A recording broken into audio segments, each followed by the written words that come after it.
Good morning everyone. आज हम लोग केमिस्ट्री में पढ़ने वाले हैं पीरियडिक टेबल, और ये पीरियडिक टेबल का पार्ट 1 है। पूरे डिटेल में पहले थ्योरेटिकल नॉलेज लेंगे और उसके बाद हम लोग एमसीक्यू सीरीज को भी पूरे विश्लेषण के साथ अच्छे से पढ़ेंगे। तो जिन्होंने पहले मेरे पास पढ़ लिया है उनको भी बहुत अच्छे से पढ़ना है, और जो फर्स्ट टाइम पढ़ेंगे आप देखिएगा कि इस तरह का पीरियडिक टेबल आपने कभी नहीं पढ़ा होगा। तो आइए फटाफट से शुरू करते हैं। सबसे पहले आप लोग ये पिक्चर देख पा रहे होंगे, और ये जो है ना, ये मॉडर्न पीरियोडिक टेबल मोस्ले जी का है। और यहाँ पर पहले आप पिक्चर से ही बहुत सारा ज्ञान लीजिए। अगर आपको पूछा जाए कि मॉडर्न पीरियोडिक टेबल में कितने तत्व होते हैं तो आपको बताना है 118। ध्यान रखिएगा, तत्व में 3 कैटेगरी आता है। एक आता है धातु, एक आता है अधातु, और एक जो हमारे पास आता है उपधातु, यानी दोनों मिलाकर जिसमें गुण पाया जाता है। तो धातुओं की संख्या जो होती है वो होती है 91, उपधातुओं की संख्या जो होती है 7। आप इसको याद रख लो और फिर 118। आप मैथमेटिक्स में अच्छे हैं तो काम तमाम हो गया। यहाँ पे कितना हो जाएगा तो 20 हो जाएगा। यानी मॉडर्न पीरियडिक टेबल में 118 तत्व हैं। धातु की संख्या 91, अधातु की संख्या 20 और उपधातु 7। उपधातु क्या होता है? जिसमें दोनों का प्रॉपर्टी पाया जाता है। अब आप इस फोटो में जो जो बता रहे हैं बहुत प्यार से सुनिएगा, सबके सब इंपॉर्टेंट है। अब अगर देखा जाए तो ये आधुनिक आवर्त सारणी है। आधुनिक आवर्त सारणी में आवर्त कितने होते हैं? और अगर पूछा जाए तो ग्रुप कितने होते हैं, या जिनको समूह कहा जाता है। आवर्त को इंग्लिश में कहते हैं पीरियड, और ग्रुप तो मैंने जैसा कि बताया। आवर्त किसको कहते हैं? बाएं से दाएं जो क्षैतिज कतारें हैं, यानी जो सीधा रेखा है, उनको बोलते हैं आवर्त। और ऊपर से नीचे जो हो गया उनको कहते हैं ग्रुप। तो अगर आप देख रहे हो बायां से दायां, 1 2 3 4 5 6 7, ये 6 और 7 में ही ये नीचे वाला आता है जो हम आगे बताएंगे। तो यहां पे मुझे बताइए टोटल कितने हो गए? 7। ग्रुप और समूह कितना हो जाएगा? तो ग्रुप और समूह आपको ध्यान रखना है, ग्रुप और समूह हो जाएगा 18। ऊपर से नीचे देखिए, उसी को कहते हैं। तो यहां पर हमारे पास 1 2 3 4 करके कितने हो गए? 18 हो गए। अभी जितने भी चीज पढ़ेंगे ना, सब अपने आप में एक एमसीक्यू है, सब के सब। तो यहां तक अभी समझ में आ गया। आवर्त का परिभाषा आपका ऐसा हो जाएगा, क्षैतिज कतारों को आवर्त कहा जाता है, ऊर्ध्वाधर स्तंभ को यानी ऊपर से नीचे को ग्रुप या समूह कहा जाता है। यहां तक अच्छे से क्लियर हुआ। अब आइए आगे, इसको हम हटाते हैं, आप अपना नोट कर लीजिएगा। अब आप ध्यान देना ग्रुप 1 और ग्रुप 2 के बारे में। ठीक है, जो जो ग्रुप आपको पढ़ना है ना वो हम बताएंगे। आपको ग्रुप 1 2 से लेकर के बीच वाले को छोड़ देना है, फिर आपको 13 से लेकर के 18 तक ध्यान देना है। तो आपको सबके नाम मैं बताने वाला हूं, आगे पूरा नोट्स तैयार है। तो ग्रुप 1 2, फिर 13 14 15 16 17 18, इतना ग्रुप आपको अच्छे से पढ़ लेना है। इसमें एक 11 भी आएगा, बीच में जो 11 है ना, ये भी समझ में आ गया। तो यहाँ का हो गया 7 और यहाँ 9, यानी 18 में से 9 ग्रुप आपको कंठस्थ होना चाहिए, मतलब याद हो जाना चाहिए। अगर हम लोग ग्रुप 1 की बात करें तो देखिए 1 2 3 4 5 6 7, तो टोटल तत्व कितने हैं? तो टोटल तत्व हैं 7। आपको ध्यान रखना है कि जब भी तत्व पूछेगा ना तो धातु, अधातु, उपधातु तीनों के बारे में वो पूछना चाहता है। इसका मतलब ये हुआ। अगर आप ध्यान से देखिएगा तो ग्रुप 1 में अगर पूछता है कि धातु कितनी है, थोड़ा सा बस बता रहे हैं, आगे हम उसको डिटेल में करेंगे। तो यहां पर अगर धातु पूछेगा तो आपको 6 बताना पड़ेगा। क्यों ऐसा? क्योंकि ये धातु में काउंट नहीं होता है। आई होप क्लियर हो गया। बाकी ग्रुप 1 को क्या कहते हैं ये नेक्स्ट बार में आप जरूर देखिएगा। अब चलिए आ जाते हैं यहां पे कुछ और। अब सबसे पहले आपको इस कॉलम में उपधातु को पहचानना है। उपधातु को जैसा कि मैंने बोला 7 होता है। अब ये कहां पर है मैं बताता हूं। देखो, एक आपका हो गया बोरोन, सिलिकॉन, जर्मेनियम, आर्सेनिक, उसके बाद हो गया Sb, ठीक है। और ये टेलुरियम। यहां पर आपने समझा हुआ है, और इस तरह से अगर आप देखिएगा तो एक आपको और नजर आ रहा PO4 पोलोनियम, Sb4 एंटीमनी।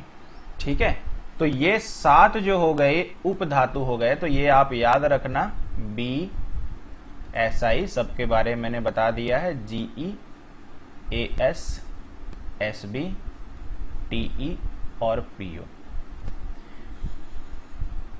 और आप देखिएगा स्कूल के बच्चों को देखिएगा PO नहीं बताया जाता है, लेकिन PO यानी पोलोनियम भी जो होता है वो उप धातु में काउंटिंग किया जाता है, तो इसको अच्छे से याद रखना।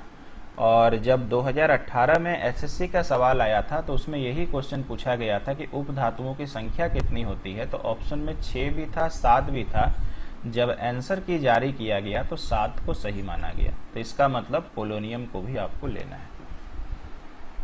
अब रह गई बात कि क्या सर उप धातु से और भी कोई सवाल बन सकता है, तो जी हाँ, डेफिनेटली बन सकता है। आपको एग्जाम में आ सकता है, ठीक है, आपको एग्जाम में आ सकता है किस आवर्त ऑब्लिक वर्ग में, किस आवर्त ऑब्लिक वर्ग में सबसे अधिक उप धातु हैं, सबसे अधिक उप धातु है।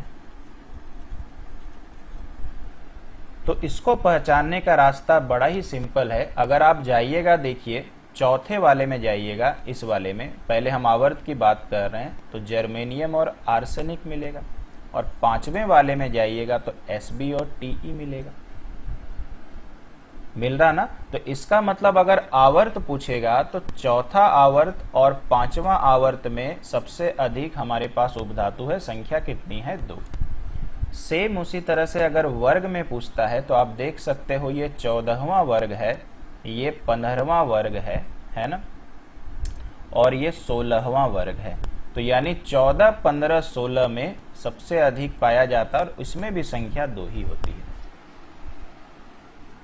तो उप धातु से क्या सवाल आएगा आपको समझ में आ गया होगा। और उप धातु में जैसा कि मैंने बताया जिसमें दोनों प्रॉपर्टी पाया जाता है। यहाँ तक उम्मीद करते हैं समझ में आ गया होगा। अब बाकी ग्रुप में हम स्पेसिफिक रूप से बाद में चर्चा करेंगे। एक सवाल और घूम फिर के हमेशा आता है कि आधुनिक आवर्त सारणी के आखिरी तत्व का नाम क्या है। तो आखिरी तत्व देखिए ये पड़ा हुआ UUO, और इसकी परमाणु संख्या कितनी होती है? 118। और UUO को हम लोग पढ़ते हैं अनअनोक्टियम, और इसका कारण भी आपको हम बाद में बताते हैं क्यों इसको ऐसा पढ़ा जाता है, अनअनोक्टियम। ठीक है, और इसको हम लोग एक और नाम से जानते हैं OG। जनरली ऑप्शन में आप OG पाइएगा, इसको बोलते हैं ऑर्गेनेशन। तो अगर ऑप्शन में UUO रहे तो ठीक है, नहीं तो आपको OG मिलेगा। यानी आधुनिक आवर्त सारणी के सबसे अंतिम तत्व का नाम है OG यानी ऑर्गेनेशन। यहां तक आप समझ चुके हैं। अब एक एक्स्ट्रा बात आपको और सिखाना है। आप थोड़ा सा यहां पे गौर करिएगा 6ठे नंबर आवर्त पे।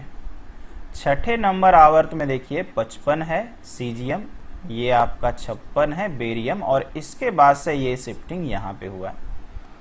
नहीं तो लोग समझेंगे सर आपने तो 7 ही आवर्त बताया, नीचे में भी तो है ना, इसलिए उसमें 8, 9 करके नहीं लिखा है। यानी देखिए 55, 56 के बाद यहाँ से आपका काउंट होता है LACE, और ये जो LA है इसको हम लोग पढ़ते हैं लेंथिनम। तो अगर मैं आपको पूछता हूं कि 6ठे आवर्त में कितने तत्व हैं, तो गिनती करें 1, 2, 3, 4, 5, 6, 7, 8, 9, 10, 11, 12, 13, 14, 15, 16, 17। ठीक है, तो 6ठे आवर्त में पूरा अगर पूछेगा तो आपको 55 से गिनना है। ऐसे तो एग्जाम में आता नहीं है। सिमिलरली अगर आप 7वें आवर्त पे जाते हो तो ये देखो फ्रांसियम है, ये रेडियम है, और यहाँ के बाद शिफ्टिंग यहाँ हुआ। इसका मतलब जो आप LA देख रहे हैं और AC देख रहे हैं वो 6ठा और 7वें आवर्त का ही क्रमशः तत्व है, इसलिए उसको अलग से नहीं सजाया गया है। और फिर देखो 71 के बाद फिर शिफ्टिंग यहां हुआ, फिर 103 के बाद फिर शिफ्टिंग यहां हुआ। तो यहां तक आप समझ गए कि छठे और सातवें आवर्त में टोटल तत्व कैसे है। लेकिन एग्जाम में क्या आता है, तो एग्जाम में आता है लेंथेनाइड और एक्टेनाइड, लेंथेनाइड और एक्टेनाइड। अब आपको सबसे पहले यह पता लगाना है कि इसको लेंथेनाइड और एक्टेनाइड क्यों नाम दिया गया।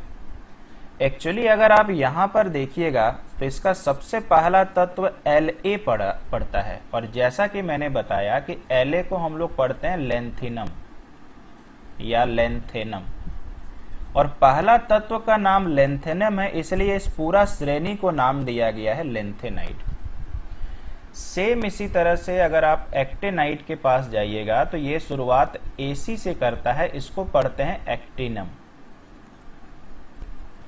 एक्टेनम भी बोल सकते हैं, इसीलिए इस श्रेणी का नाम दिया गया है एक्टेनाइड। तो उम्मीद करते हैं लेंथेनाइड और एक्टेनाइड क्यों कहा जाता है। क्वेश्चन रिवर्स में भी पूछ सकता है कि लेंथेनाइड का पहला तत्व क्या है, तो लेंथेनम, एक्टेनाइड का पहला तत्व क्या है, तो एक्टिनम। अब अगर आपसे पूछा जाता है कि लेंथेनम और एक्टेनम मिलाकर के कुल कितने तत्व हैं, तो अगर आप यहां से लेकर यहां तक जोड़िएगा ना तो 15 आएगा, यहां से लेकर यहां तक जोड़िएगा ना तो 15 आएगा। तो 15 जैसे ही जोड़ दीजिएगा ना तो 30 आ जाएगा। लेकिन आपको 30 नहीं लिखना है, आपको लिखना है उत्तर में 28। क्या पूछेगा एग्जाम में कि लेंथेनाइड और एक्टेनाइड मिला करके कुल कितने तत्व होते हैं, तो आपको 28 बोलना है, ना कि 30। तो आपके दिमाग में गया होगा कि सर इसका कारण क्या है। तो इसका कारण बहुत ही सुंदर सा है। चूंकि ये सीरीज La से शुरू होता है और AC से, इसी के नाम पे लेंथेनाइड और एक्टेनाइड पड़ा, इसलिए ये काउंटिंग में नहीं आता है। तो 30 में से 2 अगर घटा दीजिएगा तो 28 आ जाएगा। तो अभी फिलहाल के लिए आपने ये आधुनिक आवर्त सारणी का मेन पोर्शन समझ लिया है, कोई इसमें तकलीफ नहीं है। अब आपको धीरे धीरे लेके चलते हैं कि शुरुआत से कैसे कैसे पीरियडिक टेबल डेवलप किया गया। चलिए शुरू करते हैं। ये देखिए कुछ इस तरह से आया है, डोबेराइनर का त्रिक सिद्धांत, न्यूलैंड का अष्टक नियम, मेंडलीफ और आधुनिक आवर्त सारणी। यानी सबसे पहले शुरुआत डोबेराइनर ने किया था, उसके बाद न्यूलैंड, उसके बाद मेंडलीफ, फिर आधुनिक। चलिए सबसे पहले अगर आप देख सकते हो तो डोबेराइनर का त्रिक सिद्धांत ये है। डोबेराइनर ने क्या किया था, ये एक जर्मन वैज्ञानिक थे और उन्होंने 3-3 ग्रुप में तत्वों को सजा करके रखा, और ये इनका सजाने का स्पेसिफिक नियम था। पढ़ते हैं, डोबेराइनर ने समूह में 3 तत्वों को बढ़ते क्रम में रखा, जहां पर देखिए क्या किया उन्होंने, बीच वाले तत्व का परमाणु भार अन्य 2 तत्वों के परमाणु द्रव्यमान के औसत के बराबर होता है। सबसे पहले मन में एक विचार हमेशा के लिए रखिएगा, एकमात्र साइंटिस्ट मोस्ले थे, या आप कह सकते हो आधुनिक आवर्त सारणी के जन्मदाता, जिन्होंने परमाणु संख्या के आधार पे तत्वों को सजाया, बाकी साइंटिस्ट भार पे फोकस किए थे। तो खैर यहां पर त्रिक सिद्धांत क्यों इनका कहलाया, क्योंकि 3-3 के ग्रुप में उन्होंने रखा था, इसी कारण से। ठीक है, और अगर आप यहां पर और पढ़ते हो, जैसे हम यहां पर एक एग्जांपल ले लेते हैं इस तरह से, तो यहां पर देखिए 3 तत्वों का ग्रुप उन्होंने ये रखा था, 3 तत्वों का ग्रुप उन्होंने ये रखा था। तो La की जो परमाणु भार होती है वो है 7, परमाणु संख्या पूछता तो 3 होता है। सोडियम की परमाणु संख्या तो 11 होती है, भार हो गया 23, और इसी तरह से ये होता है यार 19। लेकिन आपको पता है कि परमाणु जो भार होता है, परमाणु भार के अकॉर्डिंग हम लोग को सजाया गया है, तो परमाणु भार पर ही फोकस करना है। क्लियर है? ठीक है। तो यहां पर उन्होंने क्या बोला कि ये जो बीच वाला तत्व है ना, बीच वाला, अब इस पे आप मत फोकस करिएगा, बीच वाला जो तत्व है ये कैसे आता है नंबर, इनका और इनका औसत लगा के।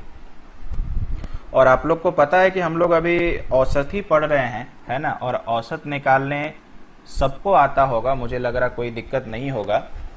तो यहां पर जैसे यार औसत निकालेंगे, देखो 23 आ जाएगा। तो 7 और 39 को जोड़ेंगे, चूंकि 2 है तो 2 से डिवाइड करेंगे तो 46/2 यानी देखिए 23। ये उनका सजाने का अपना एक नियम था।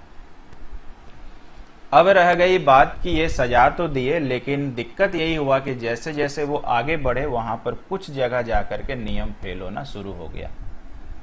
इसी तरह से देखिए उन्होंने 3 का ग्रुप बनाया था। ये देखो एक ग्रुप बना, एक ग्रुप यहां बना और एक और ग्रुप बना था जो हम आपको एमसीक्यूज में बताएंगे, और थोड़ा सस्पेंस रहेगा तो आपको भी गेस करने में मदद मिलेगा। जैसे मान लीजिए कि जोड़ा बना के दिया, माफ कीजिए ग्रुप बना के दिया, ये ग्रुप दिया ये ग्रुप, तो आप एक ऑप्शन गेस कर सकते हो।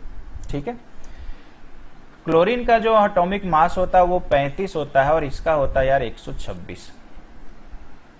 तो जब आप इन दोनों को जोड़ के 2 से डिवाइड करिएगा ना तो लगभग इसके सामने आ जाएगा। देखिए एक्यूरेट नहीं आएगा, यहां तो किस्मत बढ़िया था तो एक्यूरेट 23 आ गया। यहां पर अगर आप ब्रोमीन का देखेंगे तो हो सकता है, देखो हम यहां दिखाते हैं 35 प्लस 126/2। ये 126 भी जो होता है ना वो भी एक्यूरेट नहीं होता है, वो भी आपको पॉइंट में ही आपको जाएगा। तो जब आप जोड़िएगा तो 6 5 11, 3 2 5 और 1 6, और जब भाग लगाइएगा ना तो 80.5 आएगा, जबकि आप सर्च करिएगा तो ये 79.9 होता है। तो एकदम इसके लगभग ये बोल रहा है, एक्यूरेट नहीं था ये। तो आशा करते हैं समझ में आ गया होगा। ये जरूर याद रखिएगा, lithium, sodium, potassium, chlorine, bromine, iodine, इस तरह से उनका ग्रुप था, और एक और ग्रुप एमसीक्यूज में आपको बताएंगे। अब डोबेराइनर की कमी क्या थी? कमी थी तभी तो फिर नया डेवलप हुआ। तो सभी तत्वों को त्रिक के रूप में नहीं जमा कर सकते, मतलब यही सबसे बड़ा दिक्कत था उनमें कि कुछ जगह इस्तेमाल होने के बाद मैक्सिमम जगह में यह त्रिक सिद्धांत अप्लाई नहीं होता था। तो आई होप क्लियर है, कोई दिक्कत नहीं है। तो ये था डोबेराइनर का प्रिंसिपल। आइए चलते हैं आगे न्यूलैंड के बारे में। ये न्यूलैंड का है। न्यूलैंड का देखिए क्या कहता है, ये है न्यूलैंड का अष्टक नियम। ठीक है, ये है न्यूलैंड का अष्टक नियम। पढ़ते हैं। न्यूलैंड ने ज्ञात तत्वों को उनके परमाणु द्रव्यमान के रूप में क्लासिफाइड किया, यानी सजाया। ये हम लोग समझ चुके हैं कि सब परमाणु भार वाला है। न्यूलैंड के समय ज्ञात तत्वों की संख्या 56 थी। ये एक बहुत ही ज्यादा इंपॉर्टेंट सवाल है, जरूर याद रखिएगा कि न्यूलैंड ने जब ये डेवलप किया है तो उस समय केवल 56 तत्व की खोज हुई थी। और सेकंड में देखिए, न्यूलैंड ने क्लासिफिकेशन में यानी सजाने के क्रम में सबसे कम परमाणु भार वाले तत्व हाइड्रोजन से शुरू किया। खैर ये तो सब लोगों ने किया था, और इसका मेन थीम ये है थोरियम पर समाप्त किया। तो इससे मालूम है एक सवाल कैसा आया था, न्यूलैंड के अष्टक नियम में सबसे पहले और सबसे आखिरी तत्व का नाम बताएं। तो ध्यान रखिएगा, सबसे पहले तत्व का नाम हाइड्रोजन, सबसे आखिरी तत्व का नाम थोरियम। आई होप क्लियर है। अगर आप ये फोटो देख पा रहे हो, ये हाइड्रोजन और ये थोरियम, ये इनका डेवलपमेंट का ईयर। अब उन्होंने क्या देख करके इसको सजाया? परमाणु भार तो देख के सजाया है, लेकिन ये था उनका नियम। जैसे आपने डोबेराइनर का पढ़ा ना, सेम इसी तरह से क्लासिफिकेशन में उन्होंने देखा कि हर एक तत्व अपने से 8वें तत्व के गुणधर्म में समानता रखता है। यानी अगर आप देखो यहां से मार्क किया हुआ है तो ये लिथियम है ना, इसके बाद काउंट करिए 1 2 3 4 5 6 हुआ ना। अब ये आप सोच रहे होंगे सर 8वें कैसे हुआ? तो आपको गिनती करना है शुरू से। अब आप गिनती करो, एक लिथियम से आपको देखना है किसके इसका गुण समान होगा। 2 3 4 5 6 7 और ये आया 8। तो इसका मतलब ये हो गया कि न्यूलैंड ने हम लोगों को ज्ञान ये दिया कि भाई ये जो सीरीज हमने सजाया हुआ है इसमें हर तत्व जो है अपने 8वें से रिलेशन मतलब सेम रखेगा, यानी प्रॉपर्टी सेम रखेगा। उनके कहने का मतलब केमिकल हो चाहे फिजिकल हो। तो आपको यहां बताते हैं कि फिर सर सवाल कैसे पूछेगा। तो आपको दे देगा कि न्यूलैंड के अष्टक के नियम के अनुसार इनमें से किन 2 तत्वों के गुण समान होंगे। मैंने एमसीक्यूज इसका बनाया है, मैंने खुद डेवलप किया है, वहां आपको क्वेश्चन नजर आएगा। तो एक तो हो गया यार लिथियम के साथ सोडियम। अब मान के चलिए कि कोई टीचर ये बताया, सपोज करिए हम ही बताए, आप एग्जाम में चले गए और कार्बन के साथ पूछ दिया किसका गुण समान होगा, न्यूलैंड के अष्टक के नियम के अनुसार लिखा रहेगा, तो यार कार्बन ये हो गया, फिर आपको सीरीज याद होना चाहिए, गिनती करिए 1 2 3 4 5 6 7 8, 8वें वाले के समान हो जाएगा। ये ग्रुप आपको देखना पड़ेगा। आशा करते हैं समझ में आया होगा। अच्छा, इसको करने के और एक बहुत ही बेहतरीन नियम हम बताते हैं। आपको क्या करना है, एक बहुत ही अच्छा जुगाड़ बताते हैं। आप अगर बच्चों को परमाणु संख्या याद है तो परमाणु संख्या से आप मेरा ये ट्रिक यूज करिएगा। लिथियम का जैसे मुझे याद है 3 होता है और सोडियम का याद है 11 होता है। तो आप कुछ ना करना, अगर एग्जाम में ग्रुप खोजने बोलेगा तो परमाणु संख्या याद करके घटा के 8 आ जाना चाहिए। तो 11 में से 3 गया 8, है ना, एकदम आसान। उसी तरह से मुझे बताइए कार्बन का कितना होता है 6 और इसका कितना होता है 14। 14 में से 6 घटाइए 8, कहानी खत्म हो गया। इससे आप तुरंत अंदाजा लगा लेंगे, है ना। तो उम्मीद करते हैं क्लियर है, कोई समस्या आपको नहीं होगा। बस इसमें जरूरी है कि आप परमाणु संख्या याद रखें। अब इनकी कमी को देख लेते हैं भाई। सबने कुछ ना कुछ दिक्कत किया तभी जाकर के नया चीज डेवलप हुआ। न्यूलैंड का जो अष्टक नियम था ये भी एमसीक्यू में आया हुआ, ये कैल्शियम तक ही लागू होता था। यानी आपने को पता है ना कैल्शियम की परमाणु संख्या 20 है। देखिए ये बताने के लिए परमाणु संख्या बोल रहे हैं, ऐसा मत समझिएगा कि मैंने गलत किया, ये आपको बस याद करवा रहे हैं। अदरवाइज सबके सब परमाणु भार पे सजे हैं। इसके बाद यह नियम फेल हो जाता है। न्यूलैंड ने कल्पना की थी, यही उनका सबसे बड़ा दिक्कत था, मतलब एक खामी बोल सकते हैं, कि प्रकृति में केवल 56 ही तत्व हैं, पर बाद में कई नए तत्वों की खोज हुई। मतलब न्यूलैंड का सबसे खराब पोर्शन यही था कि उन्होंने सोचा कि यार 56 ही तत्व है और उसको देखते हुए उन्होंने सजा दिया, जबकि चाहिए ये था कि बाद में जो नया तत्व होगा उनके लिए जगह छोड़ दो। तो यही मतलब दिमाग जो है मेंडलीफ जी ने लगाया था, लेकिन फिर भी कुछ दिक्कत उनसे रह ही गया। तो आशा करते हैं समझ में आ गया होगा। अगर मैं इसका हाईलाइट बताता हूं तो न्यूलैंड से एमसीक्यू बनेगा। 56 तत्व थे। पहला, सबसे पहले तत्व का नाम हाइड्रोजन, आखिरी का नाम थोरियम। हर तत्व का अपने से 8वां तत्व से समान गुणधर्म रखेगा। ये तीसरा एमसीक्यू बना। ये कैल्शियम तक ही लागू होता था, ये चौथा बना। और न्यूलैंड की कमी एक बहुत बड़ी थी कि उनके अनुसार 56 ही तत्व प्रकृति में होते हैं। क्लियर है। इसके बाद चलते हैं मेंडलीफ के पास। मेंडलीफ एक रशियन वैज्ञानिक थे, याद रखिएगा, पूछा भी गया एग्जाम में। और ध्यान रखिएगा मेंडलीफ ने ही सबसे पहले आवर्त सारणी का निर्माण किया। मतलब एक सिस्टमैटिक वे में जो उन्होंने सजाया ना, सिस्टमैटिक वे में सजाने का काम मेंडलीफ ने ही किया था, है ना। मेंडलीफ ने ही किया था सिस्टमैटिक वे में सजाने का काम। तो ध्यान रखिएगा यहाँ पे, ये तो अगर पूछेगा कि आवर्त सारणी के जन्मदाता कौन है तो आपको मेंडलीफ का नाम ही बोलना है। न्यूलैंड डोबे राइनर मत बोलिएगा, क्योंकि उन्होंने नॉर्मली अरेंज किया था कुछ तत्वों को। और अगर आपको पूछेगा आधुनिक आवर्त सारणी का जन्मदाता कौन है, तो आधुनिक शब्द अगर लग जाएगा तो फिर मोस्ले आपको कहना है। ठीक है। मेंडलीफ ने हाइड्रोजन से शुरू कर तत्वों को उनके परमाणु द्रव्यमान के बढ़ते क्रम में अरेंज किया। ये तो हम लोगों ने स्पेसिफिक पढ़ा ही है कि सबका काम परमाणु द्रव्यमान ही था। मेंडलीफ ने आवर्त सारणी को ग्रुप और पीरियड में बांटा। यानी ये एक पहले वैज्ञानिक थे जिन्होंने पीरियड और ग्रुप में तत्वों को सजाया। बाकी दो वैज्ञानिक ने एक सीरीज में बस सजा दिया था और उनका कुछ काम था नहीं। अब यहाँ पर एक सवाल देखो ये बनेगा, और ये वाला बहुत रेयर केस में टीचर लोग समझाते हैं। आपको इससे 2 सवाल बनेगा कि मेंडलीफ का जो मूल आवर्त सारणी था, मेंडलीफ का मूल आवर्त सारणी मतलब जब उन्होंने तत्वों को सजाया था, जब उन्होंने तत्वों को सजाया था, इसकी चर्चा हम कर रहे हैं।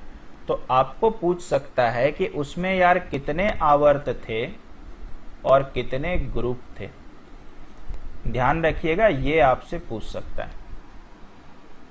तो वहां पर आपको फिर ये जवाब नहीं देना है ना। 2 तरह का सवाल आता है, ये भी मैंने एमसीक्यू में डाला हुआ है। और एक सवाल ये बनेगा मेंडलीव के आवर्त सारणी में, हैंडराइटिंग के लिए माफी चाहते हैं, मेंडलीव के वर्तमान आवर्त सारणी में,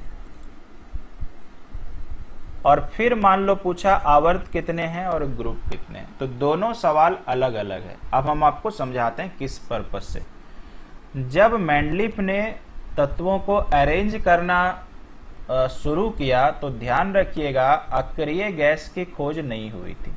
अक्रिय गैस वही जो बचपन से आपके जुबान पे चिपका है, जेनन, रेडन, ऐसे करके चिपक गया बहुत बच्चों को, हीलियम, क्रिप्टन, जेनन, रेडन, है ना। तो जब उन्होंने सजाने का काम किया था यार, तो अक्रिय गैस खोजा ही नहीं गया था। बाद में जाकर के जब अक्रिय गैस खोजा गया तो उसको फिर इनके ही आवर्त सारणी में अरेंज कर दिया गया। इसीलिए ये शब्द का हेरफेर है। मूल आवर्त सारणी यानी जब अक्रिय गैस की खोज नहीं हुई, वर्तमान आवर्त सारणी जब अक्रिय गैस की खोज हुई। आशा करते हैं समझ में आया होगा। अगर आप ये पिक्चर देख पा रहे हैं बहुत स्पष्ट रूप से, तो आवर्त सारणी बाएं से दाएं को क्या बोलते हैं? आवर्त कहते हैं। गिनती करिए, 1 2 3 4 है ना, देखो 4 5 6 7, यानी मुझे बताइए कितना आवर्त आपको मिल गया? 7 आवर्त मिल गया। ग्रुप कितने थे? जनरली ग्रुप ही पूछता है और बच्चा गलती कर देता है। तो ग्रुप देखो 8 ही नजर आएगा, 1 2 3 4 5 6 7 8, यानी इसका सही जवाब ये है दोस्तों।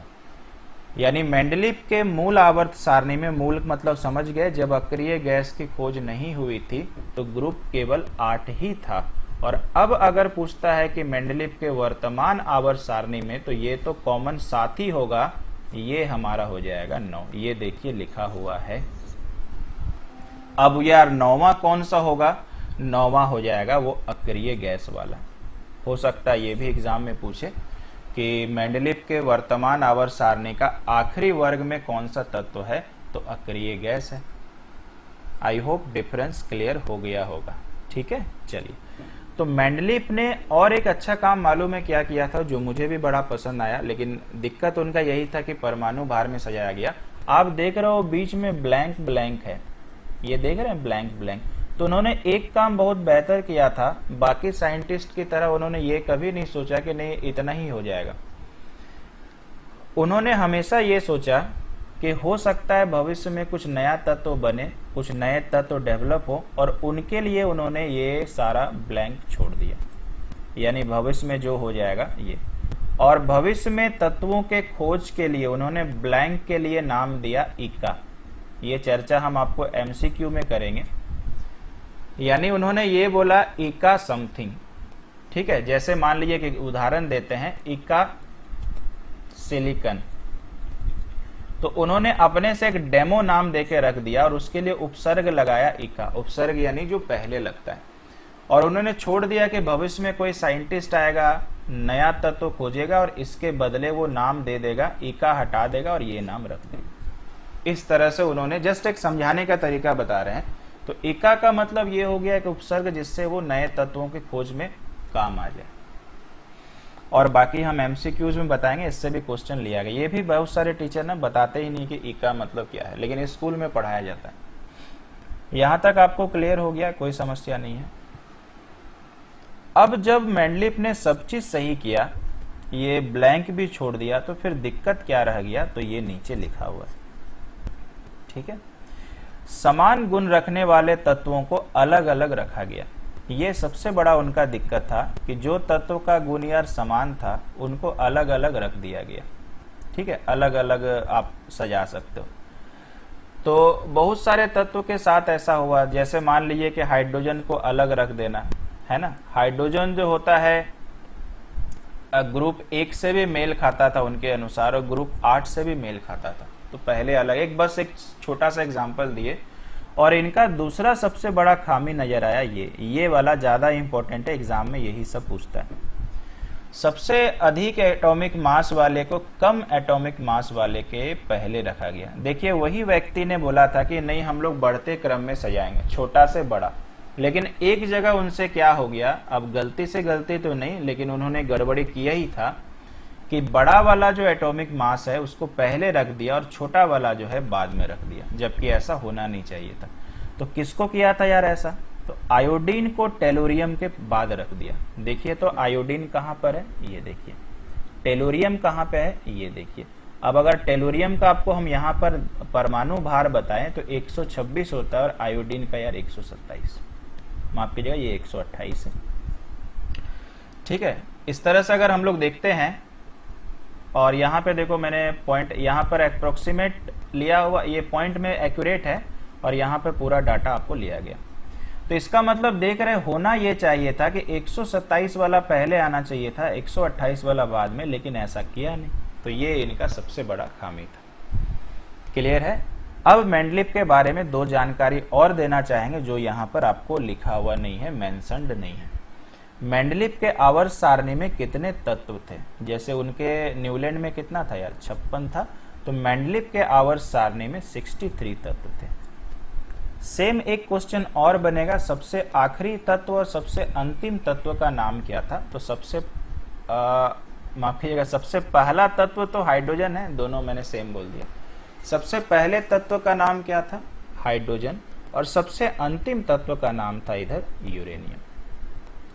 तो यानी पहला तत्व हाइड्रोजन था और अंतिम तत्व यूरेनियम था। तो इस तरह से आप रिकैप मारिए, जैसे जैसे ये पढ़े तो पिछला वाला तुरंत दिमाग से पूछिए कि यार न्यूलैंड का क्या था। तो प्रारंभिक तत्व तो हाइड्रोजन ही था, आखिरी तत्व था थोरियम। तो दोनों में अंतर पता चला। उम्मीद करते हैं कि मेंडलीव के बारे में आपने सब चीज पढ़ लिया है। अब आप एमसीक्यू बना पाएंगे। इसके बाद हम लोग चले आते हैं हमारे मोस्ले के पास। ये आ गया मोस्ले। आधुनिक आवर्त सारणी 1913 में, देखिए ये जो ईयर होता है ना, ये फ्लेक्सिबल होता है भाई। चाहे आप हिस्ट्री पढ़ो, चाहे आप केमिस्ट्री पढ़ो, चाहे फिजिक्स, मतलब 1-2 साल का अंतर हो ही जाता है। हर व्यक्ति अपने ढंग से लिखे, लेकिन ज्यादा जो एक्यूरेट है वही हम यहाँ पे डाल के रखें।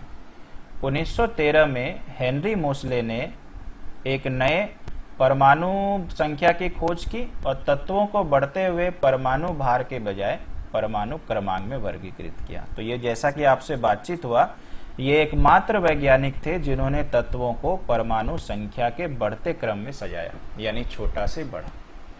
और आधुनिक आवर्त सारणी के जन्मदाता पूछेगा तो वही आपको बोल रहा है, हेनरी मोस्ले। और इन्होंने देखो खोजा किसको? परमाणु संख्या को खोजा। जैसे आप पिक्चर देख पा रहे होंगे तो लिथियम की परमाणु संख्या 3 होती है, और परमाणु संख्या मतलब होता है यार प्रोटॉन की संख्या, और प्रोटॉन में चूंकि प्लस आवेश होता है इसलिए देखो बस ये सूचक है प्लस प्लस प्लस। तो यही उन्होंने परमाणु संख्या का खोज किया, और देखिए उन्होंने सजाया बहुत खूबसूरत ढंग से।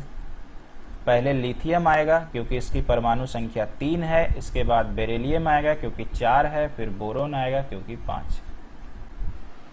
यानी लिथियम, बेरिलियम और बोरोन। और आप देख पा रहे हो कि परमाणु संख्या के बढ़ते क्रम। इसके बाद अगर पूछेगा तो कार्बन आ जाएगा। तो उम्मीद करते हैं समझ में आ गया होगा। वो 3 साइंटिस्ट परमाणु भार पे केंद्रित किया अपने दिमाग को, और मोस्ले जी ने क्या किया? परमाणु संख्या को, और इसलिए ये बेहतर साबित हुआ, और अभी भी हम लोग इसी को पढ़ते हैं। तो यहां तक हम लोगों ने चारों साइंटिस्ट के बारे में पढ़ लिया। आइए थोड़ा सा क्लास और आगे बढ़ाते हैं। ये आप एटॉमिक मास देख सकते हैं, है ना? तो इस स्लाइड को लगभग हम हटाते हैं, इसका कोई खासा जरूरत नहीं है हम लोग को। ये देखो अगला हमारे पास क्या क्या इंपॉर्टेंट टर्म है, आइए पढ़ते हैं। हाइड्रोजन की परमाणु संख्या सबसे कम है, इसलिए हाइड्रोजन को पहले स्थान पे रखा गया। तो आप पूछेंगे सर तो फिर बाकी तीनों साइंटिस्ट पहले क्यों रखे थे? क्योंकि यार हाइड्रोजन ही एक ऐसा तत्व है जिसमें परमाणु संख्या भी 1, जिसको नीचे लिखते हैं, और ऊपर में परमाणु भार भी 1। तो इसलिए सभी साइंटिस्ट ने सबसे पहले इसको रखा, और सेम मोस्ले ने भी पहले रखा। सबसे कम है। और हाइड्रोजन जब पढ़ रहे हैं तो इससे एक सवाल हमेशा एग्जाम में आता है कि ऐसा एकमात्र तत्व पूरे पीरियोडिक टेबल में क्या है जिसमें न्यूट्रॉन 0 होता है? तो वो हाइड्रोजन ही है। न्यूट्रॉन की संख्या कैसे निकालते हैं? तो परमाणु संख्या और परमाणु द्रव्यमान को घटाते हैं और ये निकल जाता है। आइए अब नीचे का ज्ञान लेते हैं। अपने को पता है कि आधुनिक आवर्त सारणी में, अभी हम लोग आधुनिक आवर्त सारणी में आ गए हैं, 7 आवर्त होते हैं। 7 आवर्त में तत्वों की संख्या भाई ये है, याद करना बाएं हाथ का काम है। 2 8 8 18 18 32 32, इस तरह से आप याद कर लेना। इसमें ये ब्लैंक फिर क्यों छोड़ा गया? भविष्य में कोई हो सकता है नया तत्व ऐड हो, उसके कारण से। तो 2 8 8 18 18 32 32, यानी पहले आवर्त में 2 तत्व, फिर 8 फिर 8। ये हम जाके भी दिखा सकते हैं, लेकिन आप लोग खोज लीजिएगा, बाएं से दाएं में मिल जाएगा। तो सबसे पहले तो ये एक एमसीक्यू तैयार पक्का आप जरूर याद रख लीजिएगा, प्रत्येक आवर्त में कितने होते हैं। आगे चलते हैं।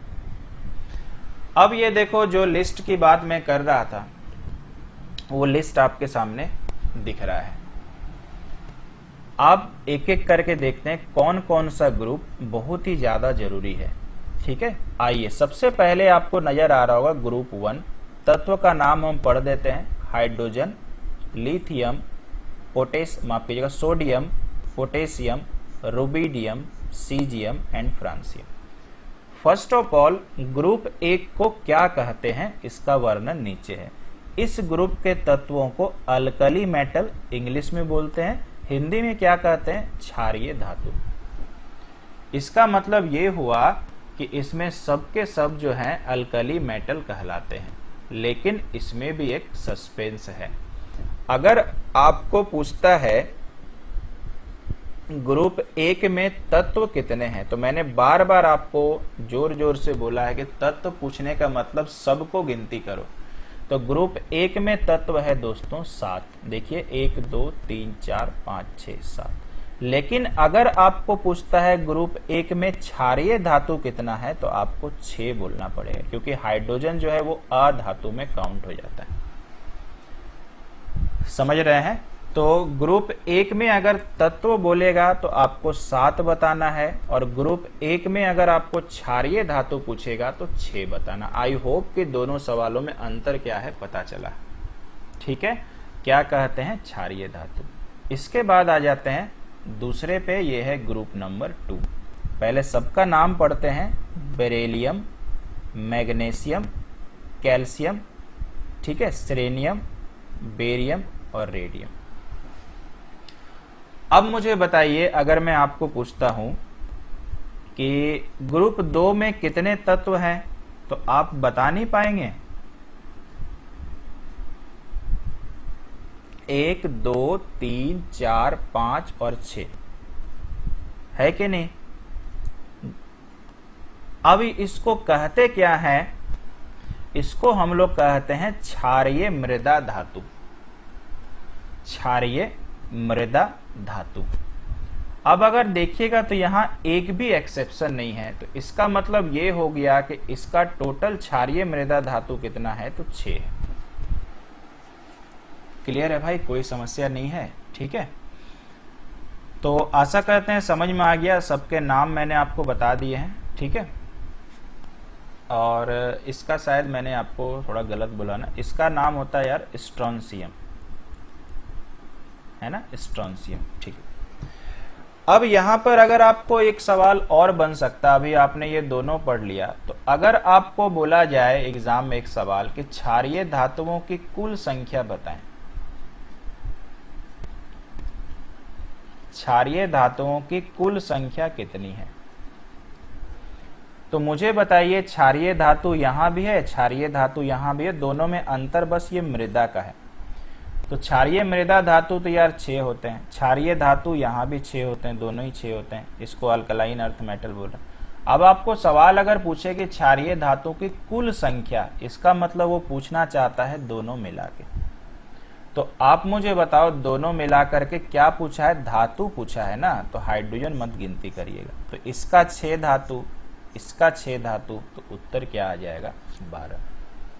अगर आपसे पूछेगा कि क्षारीय तत्वों की संख्या कितनी है, तो आपको बोल देना है 13। क्यों? क्योंकि यहां पर हाइड्रोजन भी आ जाएगा।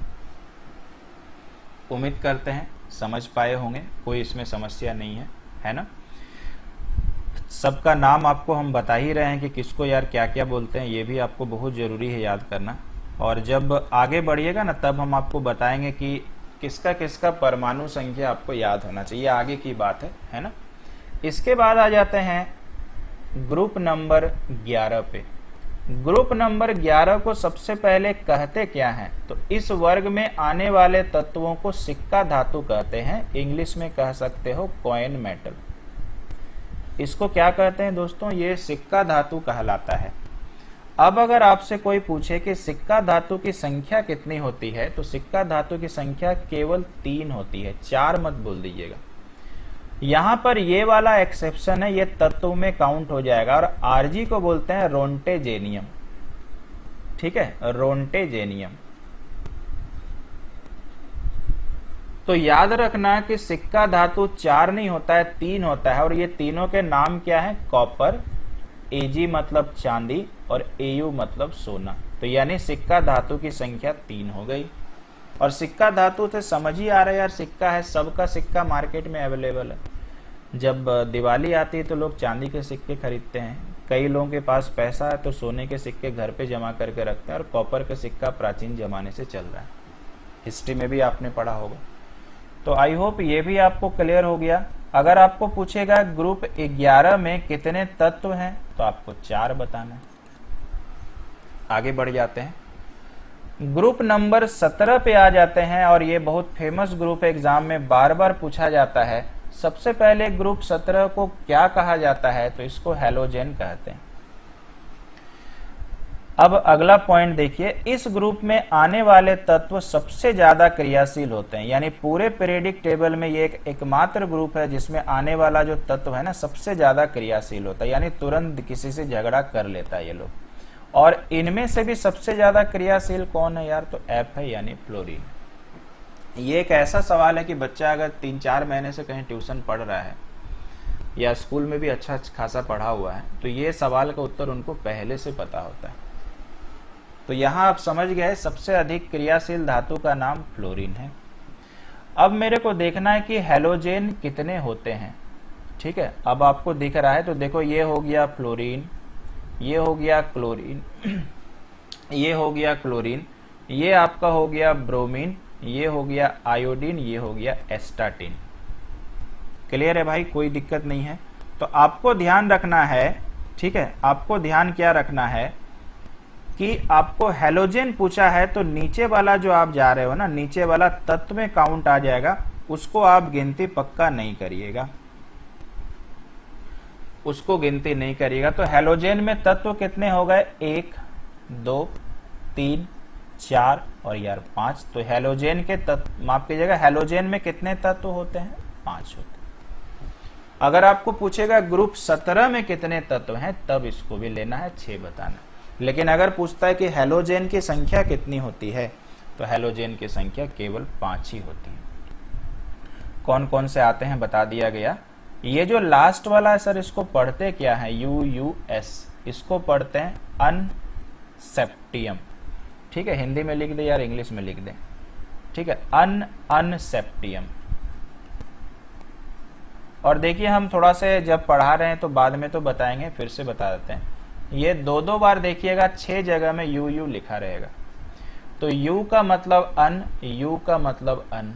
और याद रखिएगा अन एक ग्रीक भाषा है, और ग्रीक भाषा में अन मतलब एक होता है। और अब देखो आपको कारण पता चल जाएगा, एक एक साथ है ना, इसलिए इसका पूरा नाम देखो UUS मतलब क्या हो गया, अन यानी एक, अन यानी एक, और अगर आप केमिस्ट्री में अच्छे हो तो S मतलब सेप्टियम, सेप्टा मतलब 7। तो बहुत सोच समझ के नाम भी साइंटिस्ट लोग रखते हैं, जिसका मीनिंग भी निकलता है। इसके बाद आ जाते हैं ग्रुप नंबर 18 पे। ग्रुप नंबर 18 को कहा जाता है शून्य समूह, यानी 0 ग्रुप, या इसको कहा जाता है अक्रिय गैस। अक्रिय गैस समझ रहे हो, जिसको आप बचपन से ही पढ़ते आ रहे हैं। तो शून्य समूह यानी ग्रुप 18 को। तो अब हम लोगों से पूछ सकता है कि यार अक्रिय गैस की संख्या कितनी है, गिनती करिए। हीलियम, नियन, आर्गन, क्रिप्टन, जेनन, रेडन, आप लोगों को पक्का याद होगा। तो अक्रिय गैस की संख्या हो गई 6। सबसे आखिरी में कौन सा अक्रिय गैस खोजा गया सर? तो आपको उत्तर देना है ये जेनन के बाद रेडन का, रेडॉन। आपको ध्यान रखना है, रेडॉन बताना है। सुनिएगा ध्यान से, दो सवाल बोल रहे हैं। सबसे आखिरी अक्रिय गैस की खोज कौन सी हुई? तो रेडॉन की। अगर पूछेगा सबसे आखिरी तत्व की कौन सी, मतलब कौन से तत्व की खोज हुई, तब इसका नाम लेना है। और इसके बारे में पहले ही बता दिए, अनऑक्टियम। अभी अन तो समझ में आ गया, दो बार क्यों बोलते हैं? क्योंकि 1 है, ऑक्टियम मतलब ऑक्टा मतलब 8 हो गया। तो आखिरी तत्व बोलेगा तो अनऑक्टियम बताना है, अनऑक्टियम बताना है। और आखिरी अगर गैस बोलेगा तो रेडॉन बताना है। आई होप दोनों में डिफरेंस क्लियर है। अभी अगर कुछ अच्छे किताबों को अगर स्टडी करिएगा, हम आपको नॉलेज देते हैं, हो सकता है कोई बाहर में बच्चा मिले और उनसे आपका थोड़ा बहस हो, तो उनको कन्विंस कैसे कराइएगा। ये जो अनऑक्टियम है ना, या जिसको हम लोग ऑर्गेनेशन बोल रहे हैं, तो ध्यान रखना कि पहले UUO बोला जाता है, इसका कारण हम आगे बताएंगे, और बाद में अभी चल के OG ही बोला जाता है। कई किताबों में ऐसा लिखा हुआ है कि OG में अक्रिय गैस की प्रॉपर्टी ही मिलती है ना, अक्रिय गैस जैसा ही बिहेव करता है, लेकिन ये प्योरली अक्रिय गैस नहीं है। तो सपोज करिए कोई एक बंदा पढ़ा लिखा, बहुत अच्छा पढ़ा लिखा मिला, और आपको बोला कि यार कैसे मान ले, किताबों में तो लिखा हुआ कि यह अक्रिय गैस है, तो उत्तर तो होना चाहिए रेडॉन के बदले ऑर्गेनेशन। तो उनको कुछ मत करना, 118 का इलेक्ट्रॉनिक विन्यास कर देना और प्रूफ हो जाएगा कि यह अक्रिय गैस में नहीं रखा जाएगा। देखिएगा लास्ट का अष्टक पूरा होगा। जिनको ये पता है उनके लिए बता रहे हैं, अदरवाइज भविष्य में तो आप मेरे साथ पढ़ेंगे ही पढ़ेंगे। क्लियर है, कोई दिक्कत नहीं है। तो ये 5 ग्रुप आपको यहां दिख रहा है, एक ग्रुप छूटा हुआ है, तो हम थोड़ा से आपको शुरू में ले चलते हैं और वहां पे दिखाते हैं। एक ग्रुप जो है ना छूटा हुआ, ये देखिए एक ग्रुप होता है यार, ये 16वां नंबर, और 16वां नंबर ग्रुप का नाम है चाल्कोजेन। चाल्कोजेन, ये चाल्कोजेन। तो 16वें नंबर ग्रुप को कहा जाता है चाल्कोजेन। और आपको पूछ सकता है कि चाल्कोजेन की संख्या कितनी है, तो याद रखिएगा ये फिर से ये वाला नहीं आएगा, है ना, वो लास्ट वाला नहीं आएगा। वो देखो, अगर फोटो के हिसाब से याद करें ना, तो फोटो के हिसाब से आपको याद आराम से हो जाएगा। तो यहां पर अगर देखिएगा तो चाल्कोजेन कितना हो गया, तो ऑक्सीजन आ जाएगा, सल्फर आ जाएगा, Fe आ जाएगा, Te आ जाएगा, PO। यानी चाल्कोजेन की संख्या कितनी होगी दोस्त? 5 हो गई। 1 2 3 4 5, कोई दिक्कत नहीं है। अब ये छठा वाला अगर 16वें में तत्व पूछेगा तब आप 6 बता सकते हो, ठीक है। अब ये Lb क्या होता है? लीवर मोनियम, लीवर मोरियम माफ कीजिएगा, ये इसका पूरा नाम है। तो आपको अगर तत्व पूछेगा तो 6 बताइएगा। चाल्कोजेन की संख्या बोलेगा तो आपको क्या बताना है? चाल्कोजेन की संख्या 5 ही होती है। तो ये आपको पता चल गया कि जैसा कि मैंने बोला था कि कितने सारे ग्रुप इंपॉर्टेंट है, आपने याद कर लिया। आशा करते हैं दोस्तों ये था आज का पार्ट 1 केमिस्ट्री पीरियडिक टेबल का, आपको पसंद आया होगा। और शायद मैंने एक भी MCQs पूछने लायक थ्योरेटिकल पार्ट नहीं छोड़ा है, ठीक है, क्योंकि इसको बहुत गहन पड़ताल के साथ फिर हम MCQ बनाए हैं, ठीक है। तो इसको आप लोग पढ़िए पार्ट 1, कैसा लगा फीडबैक देना है तो जरूर से दे सकते हैं, और जरूर पढ़िएगा अगर आप ग्रुप डी NTPC वाले बच्चे हैं तो अभी के लिए इतना ही। अगले टाइप में फिर मिलते हैं हम लोग। Thank you.